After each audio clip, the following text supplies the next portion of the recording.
Welcome to Building and Protecting Your Business Worth program, where we invite business owners and professionals to share their successes, failures, business struggles, and ideas to help other business owners and professionals grow their business. I'm Tom Perrone, your host and moderator. Today, we have another great program, and I would like to welcome Dr. Bridget Cooper, Joe Perrone, Carl Ficks. Welcome to the program. Thanks for spending the time today. Thanks for having us. You're quite welcome. Thank you, Tom, for having us. You're welcome. And today we want to focus on wellness in the workplace, spirit, mind, and body. And I've invited 3 experts and consultants in that area to join us for this video. And I'd like to start off with Dr. Bridget Cooper. Welcome, Doctor. Thank you, Tom, for having me. It's an exciting time to be here. So, would you kind of tell us a little bit about your practice, Bridget? absolutely. I help individuals and organizations be better people so they can be better leaders. Thank you. And when in your practice, I know a little bit about it, but let me ask you this. What does wellness mean to you? Wellness means, when we fly on airplanes, remember when we used to do that more? The flight attendant would tell us that in order, if there's an emergency, we need to put our own oxygen masks on first. And I think as business owners, as family members, as partners and friends, oftentimes we forget to do that. So to me, wellness means taking stock of our own spiritual, mental, emotional, physical, financial health, and assessing how we can put our own oxygen masks on first so that we can be here to provide for ourselves, our businesses, and those that we care about. And Joe, when you talk about time freedom, I've asked Joe to come on, and Joe's a time freedom expert. And Joe, tell us a little bit about your practice. Again, thanks for having me on, Tom. I help business owners reclaim time that's lost to the unessential activities that they do every single day and they're completely unaware of.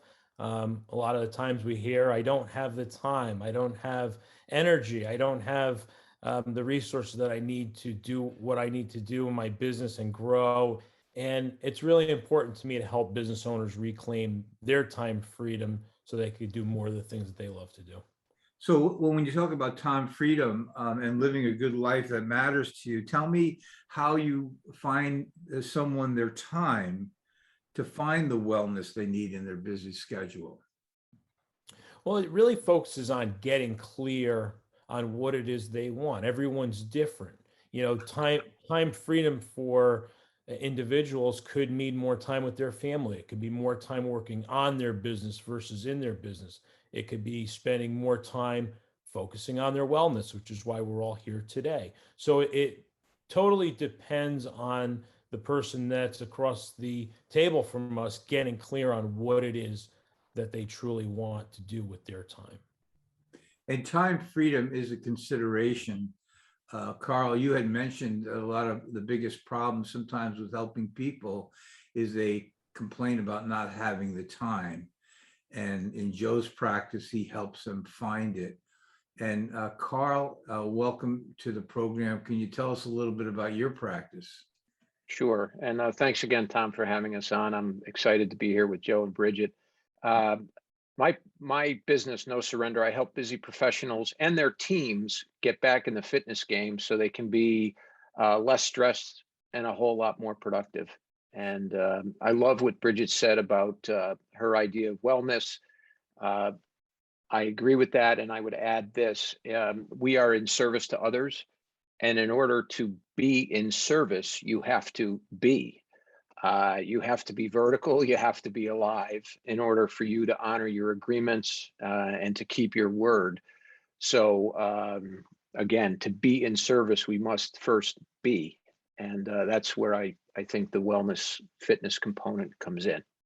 Well, you are a retired attorney, and attorneys' life and schedule is as hectic as anybody else. So you obviously learned how to find time during that schedule because you've been in shape for many years. Yes, I practiced law for a little over 30 years. And in all candor, the first 4 or 5 years of my practice, I was a young guy pushing the limits and not paying attention to what was going on. And I realized that was not sustainable. So I had to get back in the game. I wanted to get back in the fitness game, and I did that. And that allowed me to practice for a very long time in a very bruising profession. Not that that's unique to the law. There are all kinds of professions and jobs that take a lot of energy. And I think the common denominator of these things is the fitness component, to be able to put in the hours and handle the stressors that come your way, in addition to living this thing called life outside of the workplace. Bridget, we talk about anxiety and people having to alleviate that. How do you help people eliminate or alleviate the stress and the anxiety they have in life? Yeah, I think it's about not eliminating it, because we are wired to have fear, and fear helps us. It makes us notice when things are out of sorts or out of balance. It's really about respecting that anxiety and using it as a tool. So what I tell people is that anxiety is simply, it's fear-based. And fear comes from wanting to control things that you cannot control in this moment, because it is in the future. Fear is always based in something coming, something happening, something being out of our control in the future. So the key to that is really presence. It's about being in this moment right now, taking the power that this moment offers. And we've been talking as a community of business owners and as people in the world about meditation, about mindfulness. It's really, it's deeper than that. It's about actually being in the moment that you're in, to be able to give your full power, your full presence, all of your gifts, all of your talents to this moment, to be able to plan for whatever that anxiety might be bringing up for you, but planning it in the future, in the present, not living in the future. Well, a fear has no value at all. It doesn't have a solution. It doesn't do anything good for the situation. It's really wasted energy.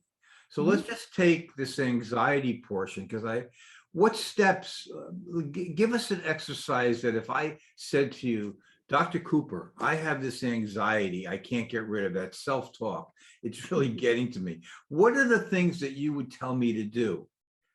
The first thing I would tell you to do is to tell me I'll tell you a story first. I had a coaching client one time, and he called me. He was going to expand his practice, open a second office. And he said, I'm really afraid. I'm paralyzed with anxiety. What if it fails? And I said, it might. And he said, you're the worst coach ever. I said, actually, hear me out. Okay. Because if it could happen, right? Bad things do happen. Business ventures do fail. So tell me two things. One, what would you do if it happened? Like, what would be what's like the worst possible thing that you think would happen? And what would you do if it happened? So if your business fails and you go bankrupt, whose couch can you sleep on, right? Like, what's your plan in that worst case scenario? And then tell me, what are the steps you're going to take to prevent that outcome? So as you said, fear it's worthless without a plan. So if you are fearful that something's going to happen, imagine that worst beast that you would confront. And then how are you going to address it when you get there? And how are you going to make it smaller or prevent it from happening in the first place? That's the only useful thing to do with anxiety and fear. Right. Fear, it's that Susan Jeffers book, Feel the Fear and Do It Anyways type of thing. Mm-hmm. And you have to look at fear. The only redeeming quality that I see in fear, it makes you step out of the box and find a solution to get rid of it. Because it has it's a signal that something could be happening and you might be in trouble. And the only thing that you can do to stay in your power is to decide how you're going to address it, reduce it, or prevent it. Joe, you have an interesting story about how you got to this point. and for those viewers, I'll just Joe runs two businesses that are extremely successful on about 40 hours a month. He really is the time expert. But this wasn't always the case, was it? No, it wasn't always the case. And it was running around every day, being everything to everyone, thinking that I had to touch everything in my business. And to Dr. Bridget's point, I had that fear of loss of control. That was my fear, and that was my anxiety that I had. And if I lost control, what would happen? And, the fear of my business falling apart led me to burnout and experiencing extreme burnout back in 2014. And in the middle of a workday, just collapsed from an anxiety attack, which I didn't realize. And again, wasn't taking the time to put my own air mask on first, and got sent to the emergency room. And it was a severe wake-up call for me that all this fear, all this anxiety, all this running around, all this stuff that I was doing was not serving me. So, that led me on the path to deciding that I needed to focus on what was currently working for me. What wasn't working for me? I knew fear wasn't working for me. I knew anxiety wasn't working for me. I knew that I wasn't taking care of my own body. I know that, I had been in my first year of marriage with a son on the way. And I said to myself, is this the type of father I'm going to be? Is this the type of example I'm going to set for my children and be the leader of my family? And it really led me to a lot of soul searching and work that I knew that I needed to do. Well, it comes also back to being healthy, because like Carl, you must see this all the time where people call you about their concern about their health because they haven't done much. They're trying to find time. They're probably not in the best mental condition when you meet them, if they're feeling the guilt of being out of shape for so many years. So how do you deal with that? How do you get them to start thinking more positive that you can get it done when they've been suppressed in their own head for years because they've been out of shape, overweight, whatever? Well, that's a great question, and I'll illustrate it with a quick anecdote. So a friend of mine, I lost a partner and friend at work in March, and it was a big deal. So I texted another friend of mine and I said, if you haven't been to a cardiologist, go now. And that's actually something I've been doing. I'm 58 years old. I've been going to a cardiologist preemptively since 2007. So almost for the last 15 years. And it's just one of my wellness practices. I get stress tests once a year. Highly recommend it. So my friend responded and said, I just went to the cardiologist. Now he's a young guy, he's 44. And he said, my cardiologist wants me to lose 40 pounds by the time I turn 45, which is in a year. So I responded, I said, that's easy. We can do this together. And he responded, how? I said, 40 pounds in 12 months is what? A little over 30 pounds, 3 pounds a month. And I said 3 pounds a month over 4 weeks. So I break it down for him. And I said, we can do this together. And when you break it down, it gets much easier. I highlight this in my program. There was a gentleman, quote, in Runner's World, where he was a 2.5 pack smoker per day. And every time he wanted to smoke, he decided to run to his mailbox. And he said the first time he did that, he wanted to throw up. He was huffing and puffing. Then it was to the pole down the street, then to the park down the street. Next thing you know, this guy's beaten the smoking and he becomes an ultra marathon runner. And he said, quote, slow as I go, I'm still faster than my sofa. So this guy started really small. So the first thing I would say is just start small. You can do it. And to pull on the time thread, actually to pull on the control thread, back to what Dr. Bridget said, if you take a trial lawyer, which is what I did, there are so many things that are out of our control. There's the facts of the case, the law of the case, the judge assigned to the case, your adversary, your opposing party, many times your jury. These are things out of your control. Sometimes your client is out of your control. The one thing you can control to be able to handle this more resiliently is your own fitness or wellness. You can control that. You are the master of that ship. So you've got all of these things that are out of your control. You can control your fitness to be able to deal with these other things. And I think that tamps down the fear. And then another thing with the fear is I would tell somebody you're not alone. You're not the first person who is not in shape and wants to get back in shape. So it's a been there, done that thing. When I started to climb out of the hole I dug for myself, I could not run 2 miles. Now, I was very athletic as a kid, high school sports, college sports. I worked out in law school, and then it all went to hell. So when I got back or started to get back, I couldn't run 2 miles. So start small and you'll be able to do it, and you are not alone. And I think that if you know you're not alone, I think some of that fear goes away. So that's how I would approach that question Dr. B. asked of somebody. Yeah, thanks, Carl. No, you lead me to Dr. B on a question. And that's the question of, you still have to get through your head that things are possible to change. Absolutely. That's a hard, it's easier to do something physical than to change your whole mindset when for years you've been negative about it. So how do you treat people who are coming in and saying, I've had this problem for years and here's the problem? How do you get them through that? Is that a long process or?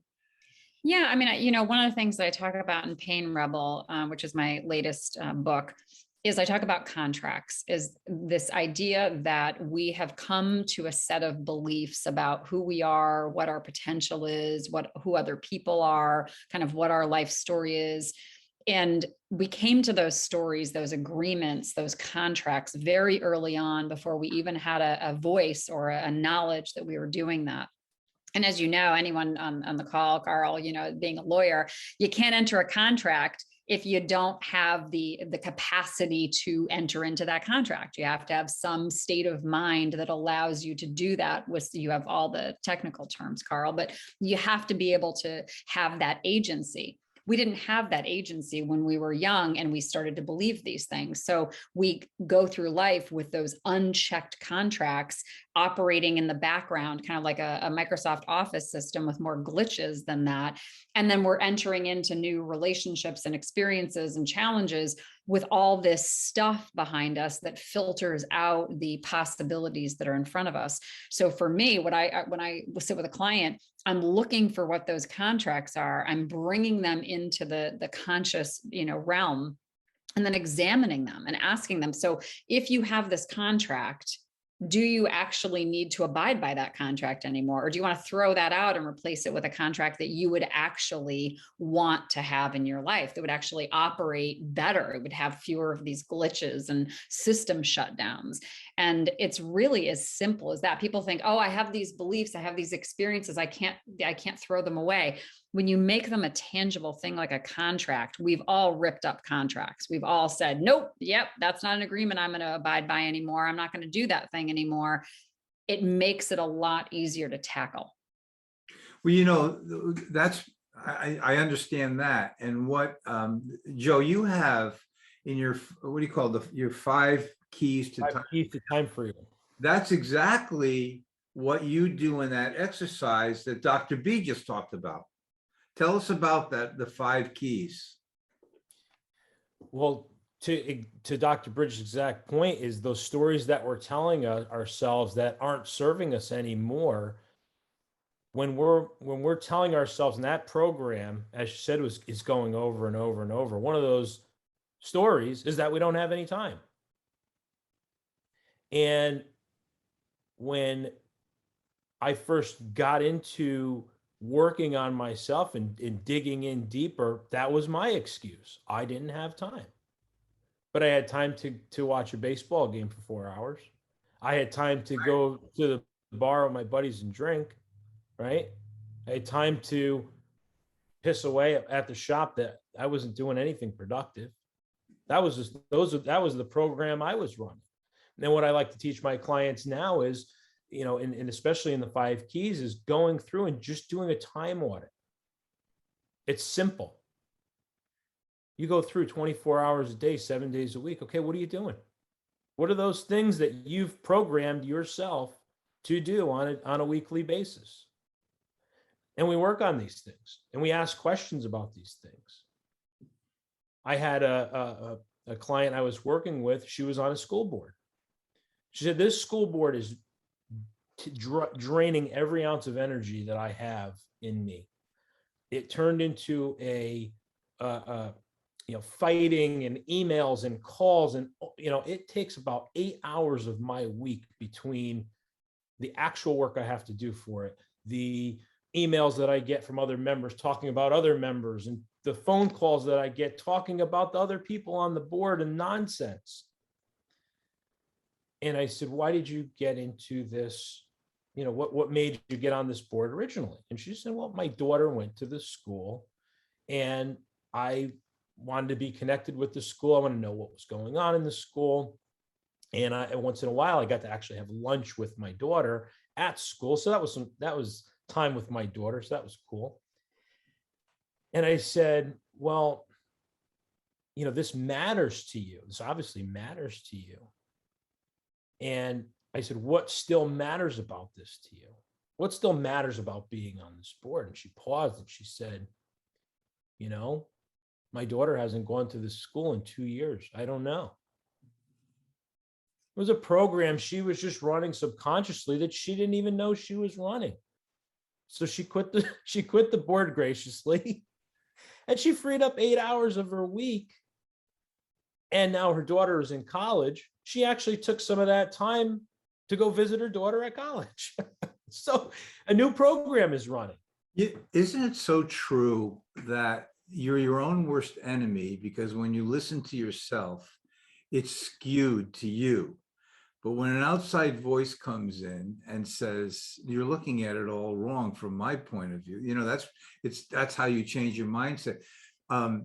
Yeah, that's kind of interesting, isn't it? Because it's like cutting the ham. Why are you cutting the end of the ham? Well, my aunt did and my grandmother did. That's why I do it that way, right?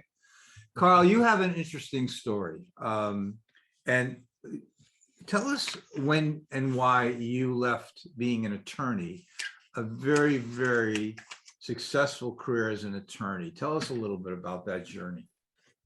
Sure. This may sound pithy, but when I graduated from law school in 1988, I said to myself, I professed to practice law so long as I enjoyed it.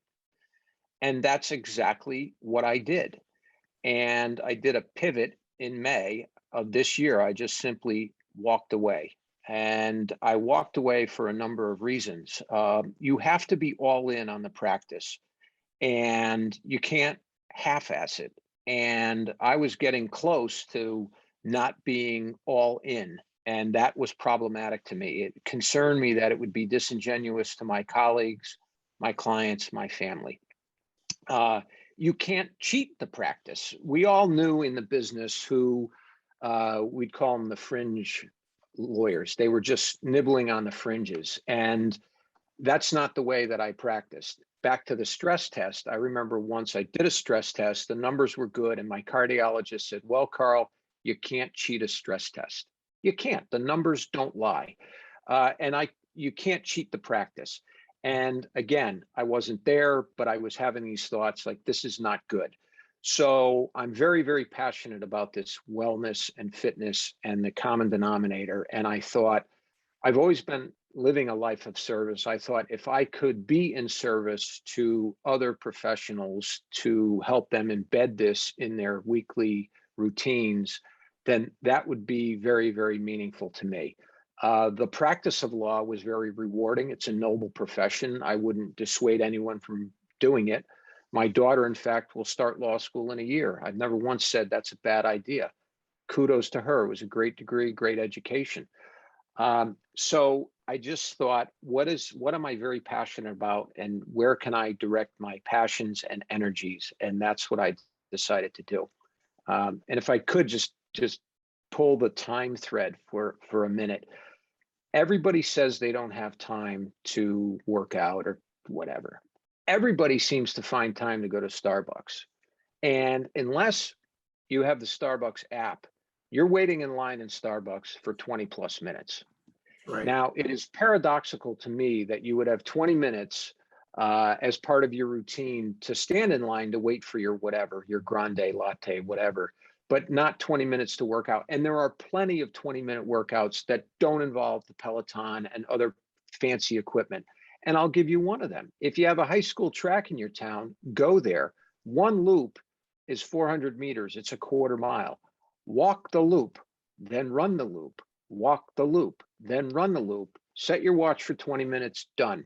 That is a great 20-minute workout that you don't need equipment and is better than standing in line at a coffee shop.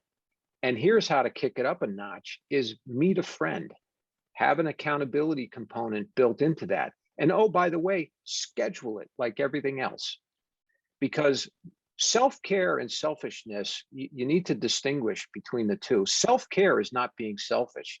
It's taking care of yourself, again, so you can be in service to others. Selfishness is, a friend on the street here, his wife had a baby and he went to Italy for a week because it was stressful. Well, I'm sure his wife thought the actual birthing process was stressful, but she didn't go to Italy.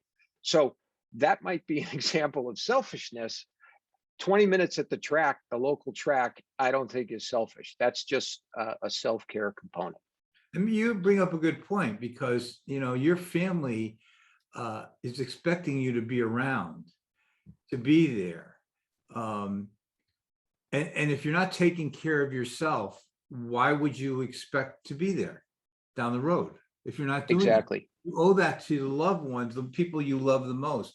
You know what's interesting about the three of you is that you each have a story of passion of why you are sitting in front of the camera. And Dr. B, I saved your story for now because it leads me right into that passion. Carl's got a passion for fitness. Joseph has had an experience to get him to where he is. Now, I'd like to hear your story because you share with us having suffered a traumatic brain injury and where that journey has led you. Please share that with us. Thank you. Yeah. So I think that there are a lot of stories, right? We all have lots and lots of stories, and there's lots of pivot points if we look at the opportunities that life has given us, especially when things go wrong. Usually when things go right, sure, that's a great thing. When things go wrong, that's when we have to figure out how to pull our resources together and find a new path.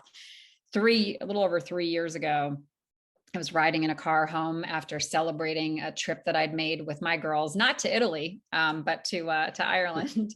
By the way, I think that wouldn't be called selfishness on his part. I think that's self-sabotage, but we'll go back to that another time. That's right. So I just come back from Ireland with my daughters, and I was out celebrating that trip and sharing some photos of the event. And a Uber driver came barreling through a four-way intersection and slammed into the car that I was a passenger in and flipped us in short order. And the impact of that crash left me with a traumatic brain injury, which makes each of my days. You asked before we got on this call, what's your stopping point? When do you have to stop? And I thought right now, I have to stop right now because being on this call, being under these lights, looking at the camera is exhausting for me. Like I have a searing headache. I'm constantly nauseous. You might notice that I'm chewing gum because I'm always nauseous, and the mint taste takes away some of that sensation for me. And so, I dropped 25 IQ points and there's a lot of physiological and mental challenges now with trying to live post brain injury. And so for me, looking at my business, looking at the way that I serve, business owners and executives and employees and just humans, is I have to recognize that my bandwidth used to be unfettered. Like, add another thing, I'll find another minute, add another responsibility, I'll lean right into it. I could get more done in before 9 o'clock in the morning than most people could get done all day. I am just like, I was like this. And now I'm much more of a snail or a turtle pace, you know? And so I have to respect that my bandwidth has now compressed in a way that makes me really focused on my own wellness, on how much rest I need in between things. How do I take care of myself? How am I, able to do the things I have to do so that I might have a moment to do the things that I want to do? And it's made me super focused on priorities. And again, to pull on that time thread, as Carl said, we have these threads through all of our conversations. You have to, when you talk about time, you don't ask people what they value. You just look at how they spend their time and their money. That's what we have. We have time, we have money. How are we spending those things? That is demonstrating what we value. So for me, I had to take a real hard look at the inventory of the things that I was using my time and money for, and really compress them, really, laser focus those things, because I just didn't have an abundance of time anymore. And it's interesting because now you're so focused, you can identify in that area of focus, probably much more than you ever did before. Because when you're doing all these things, I mean, my wife and I banter with the fact that she'll say men can't multitask, and I know we can't, but I'll tell her we can. But when I try to multitask, it's just so the focus. And you know what? Yes, you've turned that situation into a real positive for you, but also your clients, because Sure. you could speak from that, that focus point. It's an Yeah, amazing. and I have a much deeper sense of appreciation for people who have chronic illness. And chronic illness is a major epidemic in our country, in our world. And I never understood what chronic illness looked like until I experienced it. And so I think that's given me another insight into people and kind of what they may be struggling with on a daily basis, and how it might be harder for them to bring their full force, of their humanity to the table, because I know how hard it is for me. So I can use those tools and resources to help others. Well, just for the record, you Yeah. might not feel well doing this, but you look better than we do. So that's Thanks. um, Thanks. Joseph, I wanna come back to wellness, being a giver and wellness, those two things. Well, like Bridget just said, you want to see what you value. What are you spending your time and your money on? So when we talk about giving and time freedom, we don't have to, we think in terms of money and resources when we think of giving. We can give people time and attention and focus. It's one of the greatest gifts that we can give another human being is our attention and focus. We live in a 3 or 4 second world. You gotta hook somebody, you gotta get their attention, right? And when you sit down with somebody and you can actually be present with them and not listening to them just so you could reply, and listening so you can interject and have an opinion, but listening to so you can understand their point of view. It's one of the greatest gifts that we can give. And as we're giving, it's like planting, it's planting a seed. I love all of the farming and agricultural aspects of all of this. So if you want tomatoes, you don't plant pumpkin seeds. That's an old Jim Rohn, sure that goes back to the 5000 BC, right? But it's so true. All these things are simple and they're easy to understand, but they're true and much harder, much difficult to put into daily practice.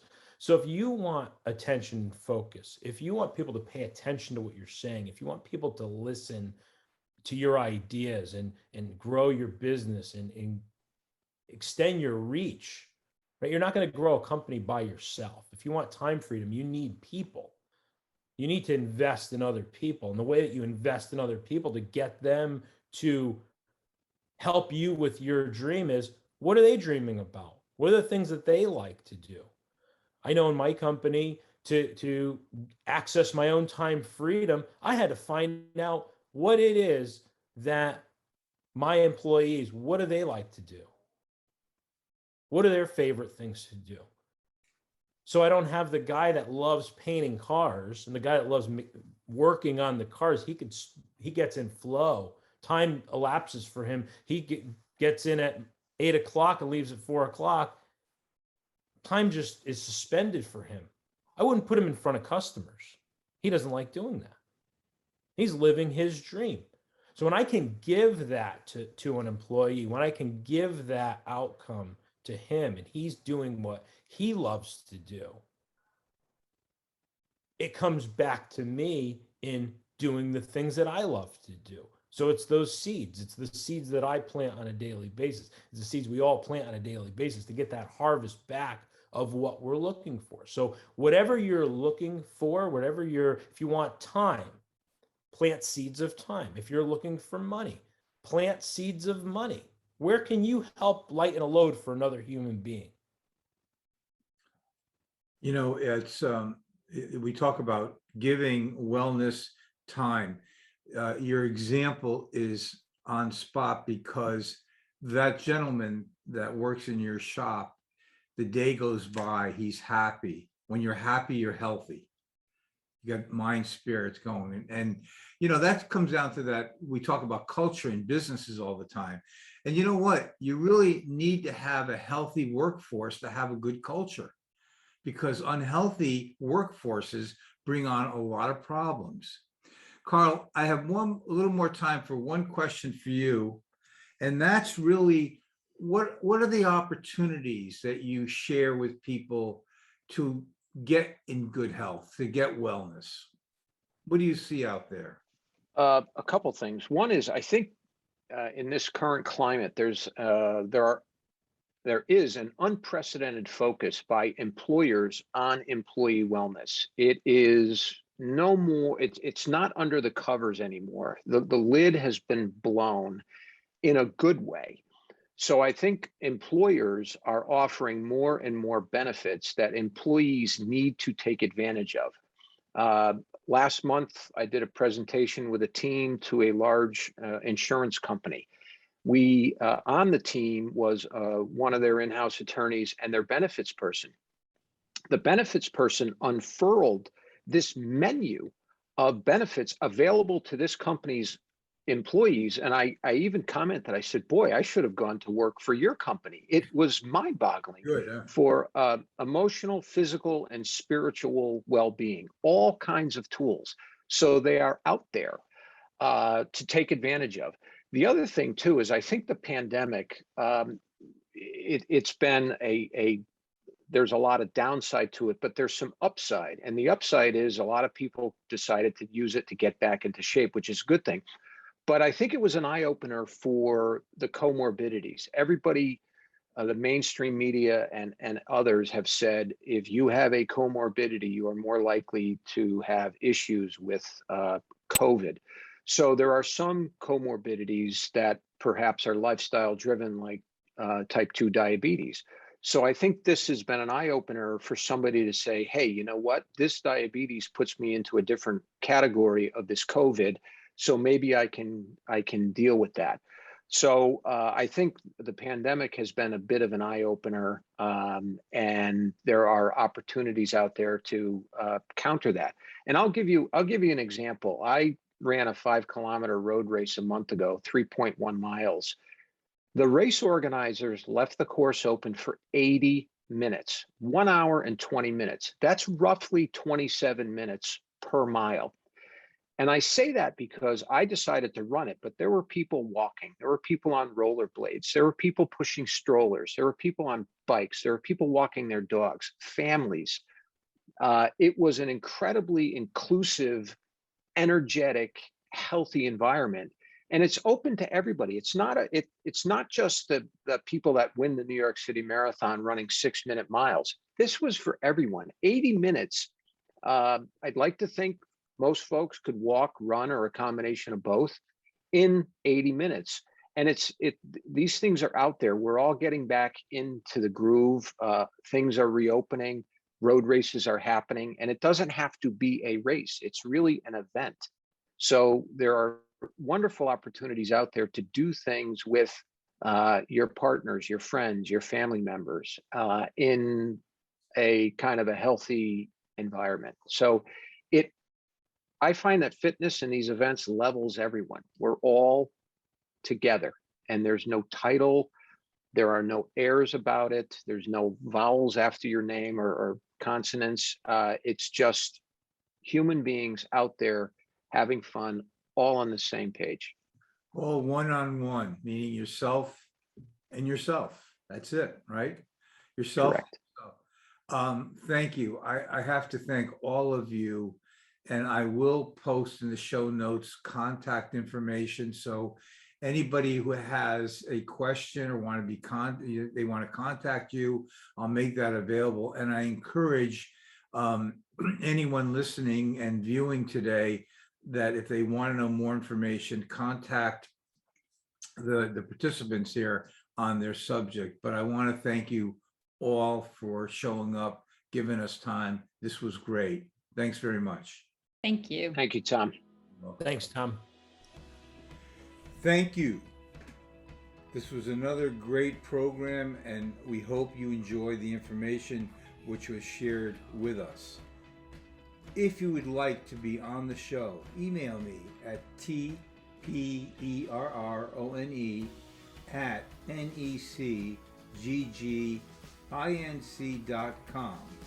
That's Tom, or tperrone@necgginc.com, or call me at 203-530-6615.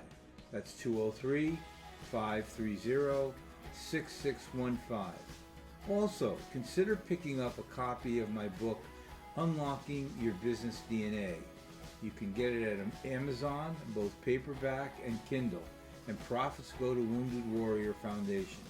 This book has great ideas of how to build your business while also finding your beach in life. Again, thanks for viewing this webinar.